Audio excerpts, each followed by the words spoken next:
বাংলাদেশ উদীচী শিল্পীগোষ্ঠী কুমিল্লা জেলা সংসদের সুবর্ণ জয়ন্তীর উদ্বোধন ও ৪৯তম সম্মেলন অনুষ্ঠিত হয়েছে। সাইদুর রহমান, কুমিল্লা প্রতিনিধির পাঠানো রিপোর্ট।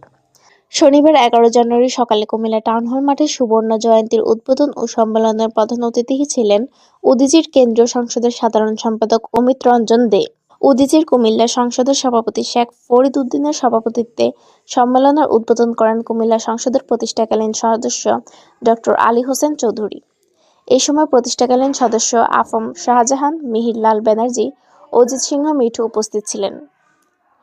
উদীচী কুমিল্লা সংসদের সাধারণ সম্পাদক কাকলি দত্তের পরিচালনায় অনুষ্ঠানে অতিথি ছিলেন জেলা কালচারাল কর্মকর্তা আয়াজ মাহবুব, সাংস্কৃতিক ব্যক্তিত্ব ডক্টর শাহ মোহাম্মদ সেলিম, শেখ জহিরুল ইসলাম, সমীর মজুমদার সহ অন্যান্যরা।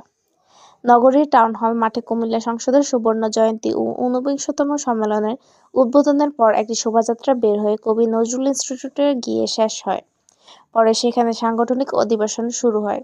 পরে কবি নজরুল ইনস্টিটিউট কুমিল্লা কেন্দ্রে আলোচনা সভা, সম্মাননা প্রদান ও সাংস্কৃতিক অনুষ্ঠান অনুষ্ঠিত হয়।